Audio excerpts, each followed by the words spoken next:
حضرت بایزید بستامی کہتے ہیں کہ میں نے اپنی ماں کے آگے ہاتھ جوڑے، میں نے کہا امی تجھے راضی کروں یا رب کو راضی کروں؟ تو اپنے حق مجھے معاف کر دے، اللہ کو میں راضی کر لیتا ہوں۔ ماں نے کہا جاؤ پتر میں اجازت دیتی ہوں۔ گئے جنگلوں میں، ذکر و فکر میں لگے رہے، تنہائی میں اس کو یاد کرتے رہے، دن رات ذکر کے چراغ روشن رکھے۔ 12 سال گزر گئے حق کی تلاش میں۔ ایک دن واپس بستام کے قریب سے گزر رہے تھے، خیال آیا چلتے چلتے ماں کو سلام کر جاؤں۔ دروازے کو دستک دینے لگے تو اس خیال نے ہاتھ روک لیا کہ ساری زندگی ماں کو سکھ تو دیا کوئی نہیں، اب دکھ بھی کیوں دینے لگے ہو؟ رات کا ایک پہر بیت گیا ہے، سردیوں کی لمبی رات ہے، ماں بستر میں لیٹی ہوگی، تیرے لیے اٹھے گی، دروازہ کھولے گی۔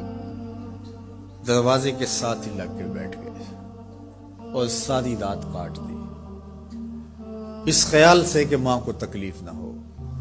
جب سحری کا وقت ہوا تو اندر سے جو نالی آتی تھی اس نالی سے پانی آیا، سمجھ گئے میری ماں تہجد کے لیے اٹھی ہے اور وضو کا پانی ہے، تو فوراً دروازے پہ دستک دی۔ اندر سے آواز آئی، بیٹا بایزید میں ابھی آئی۔ مائیں بیٹوں کے دستک کے انداز سے جان لیتی ہیں یہ کس بیٹے کے ہاتھوں کا لمس ہے۔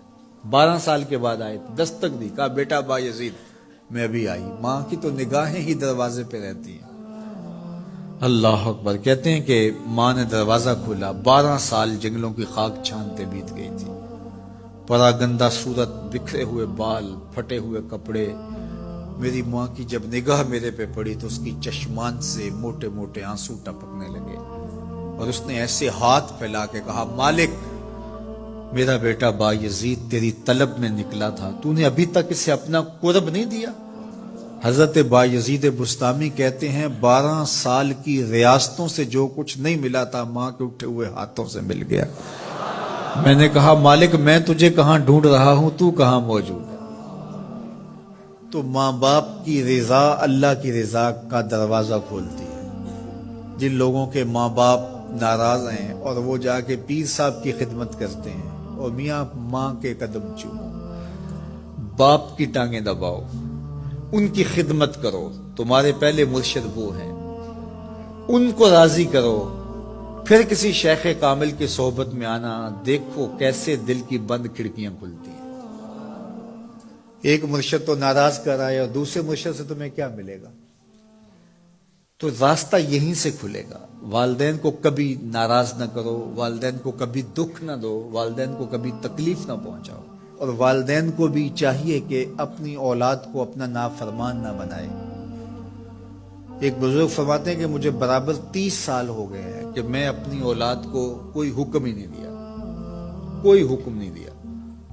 کوئی چیز مجھے چاہیے بھی ہوتی ہے تو میں بصیغہ امر نہیں کہتا، بلکہ ایسے ہی بات کرتا ہوں۔ پانی چاہیے تو یہ نہیں کہتا بیٹا پانی لے کر آؤ، میں ویسے ہی کہتا ہوں پیاس لگی ہوئی ہے، تو اگر وہ سمجھ جائے اور وہ خود لے آئے تو اچھی بات ہے، لیکن اگر وہ نہ لائے تو میں نے اس کو حکم ہی نہیں دیا، امر ہی نہیں کیا، تو اس امر کی مخالفت ہی لازم نہیں آئے گی۔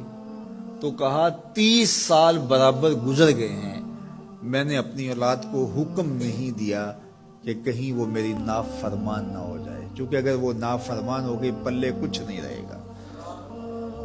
جو اولاد ماں باپ کی نافرمان ہوتی ہے وہ ہوا میں بھی اڑے، وہ چرخ پہ بھی جھولے، وہ زمین پہ گرنے والی ہوتی ہیں، کبھی کامیاب نہیں ہو سکتی وہ اولادیں جو ماں باپ کی گستاخ، بے ادب اور نافرمان ہوتی ہیں۔ وہی اولادیں سرخرو، کامیاب اور کامگار اور بامراد ہوتی ہیں جو ماں باپ کی خدمت کرتی ہیں، ماں باپ کی دعائیں لیتی ہیں۔